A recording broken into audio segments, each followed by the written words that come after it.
Hello guys, welcome sa ating munting channel. Halika tayo mag bonsai hunting ng materials. Hope na may matutunan ka sa video ito at sana tapusin mo ang video ito hanggang sa dulo.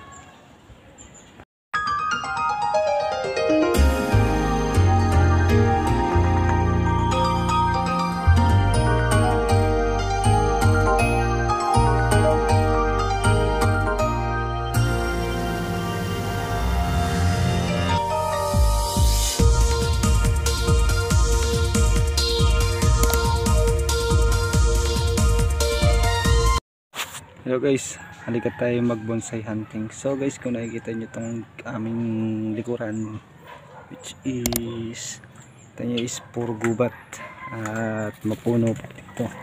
Kaya dito po ko po nagustuhan na mag bonsai hunting muna dahil lockdown po sa ibang lugar. Kaya po dito mo tayo po bonsai hunting. So guys, may nakita na akong magandang bonsai product. Ito po siya. Ayan. Ang ganda pong product na ito. Dati ang gagawin ko na po guys is maliit na bonsai lang po. Kaya ito po yung napili kong magandang i-bonsai. Isa sa akin napili. Ayan guys. Ang maganda naman yung kanyang pasto. Ito po yung pagkain. Kakain na po natin ito.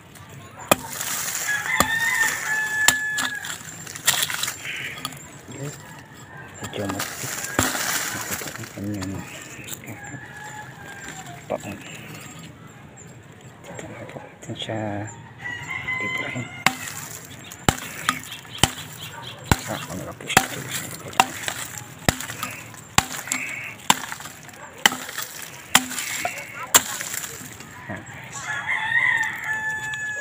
At nakakuha na siya.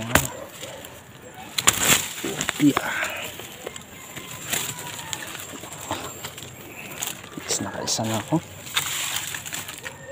Ayan guys, punta dito sa puno to. Ang variety ng bonsai.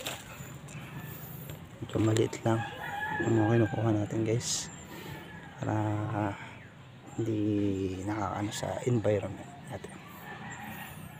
Hanap pa tayo guys. Ayan guys, pababa na po tayo dito sa aking sakuran. Ang bahay namin. At may manok pa. Pangabong po ni ama.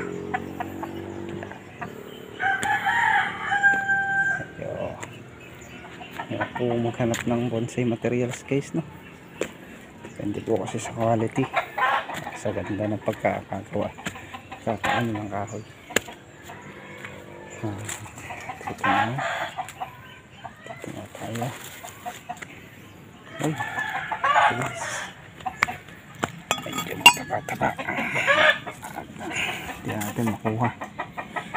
Kailangan ng mga tools dito. Guys, wala pa akong tools. Next time mga materials guys na pwede natin makuha dito guys, no?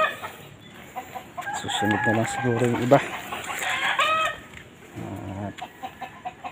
Pili lang tayo ng malaki-laki at maganda.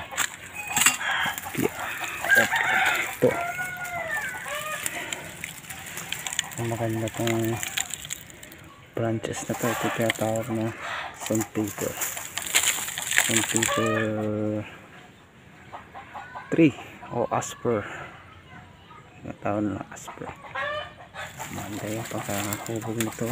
Pwede natin siyang gawin ano, forest style bonsai. Ito pa. At ito pa. So guys, kuha muna ako ng itak. Ito na guys yung ating asper. Kuha na siya guys, no? Tanggal forest style ito guys. Yan. Medyo small lang talaga yung nakuha ko materials guys ng ating bonsai. At ayaw kong kumuha ng malaki dito. Pagalitan tayo ng aking ama. So guys, ito pala yung tinatawag na fusion. Yan guys, tinatawag na fusion. Bali magkaibang variety ng halaman to. Ay, magkapareho lang pala. Akala ko ipil-ipil to guys, no?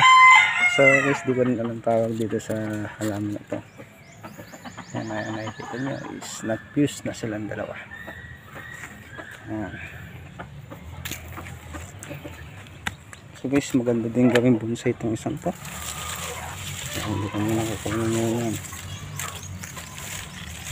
Nakikita nyo guys, expose root. Pwede. Medyo matanda na rin yung kanyang trunk. Ganda kasi sa kapuputol nito guys. Kaya nagiging kanyan yung mga ano nila, yung kanilang mga trunk. Putol. Tapos mo ulit sila. Putol. Tapos hanggang sa kanya na parang punong matanda na. Ito lang kung 5 years na yata ito. Ito lang guys. So guys, dito naman tayo. Plus ano na, last hunt na lang natin sa paligid natin. Ano oras na ba? So guys, dito ulit tayo. Sa materials. Sana guys, i-candidate ko sana ito guys, no? Medyo maganda yung kanya pagka-apura mo ng kanyang puno. Yan. Na material po yan. Medyo matagal na po yan guys, no? Tapos na lang ganyan kakaputol ng mga tao dito. Pero hindi ko muna siya kukunin dahil sa gilid po siya ng bangin.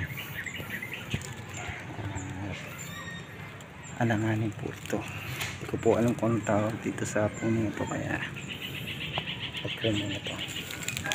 Dali po na ito yung ating huling hunt sa gilid ng aming hagdanan. Ito yung tinatawag yata na sampasang pagitahan. Hindi ko alam guys kung ano talaga ito. At kukunin na natin siya. Ano po yung ulat niya guys, oh. Ayan. Ayan guys. Yung unaasam yung small medium lang po yung pinawa natin guys.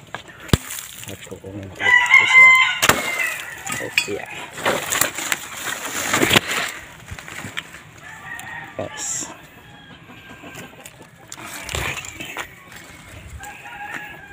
Natin to linisin guys, no? So guys, ito na po yung ating materials. Small. Ito pa medium, large natin yung materials. Ayan. So guys, hanggang dito na lang ako guys, no? Aking pang linisin po ang ating tatlong materials na ano, at ating ICU. So like and subscribe na lang sa ating channel. Visit na din ang aking Facebook page. So hanggang dito na lang ako guys, and happy planting. ICU method na to.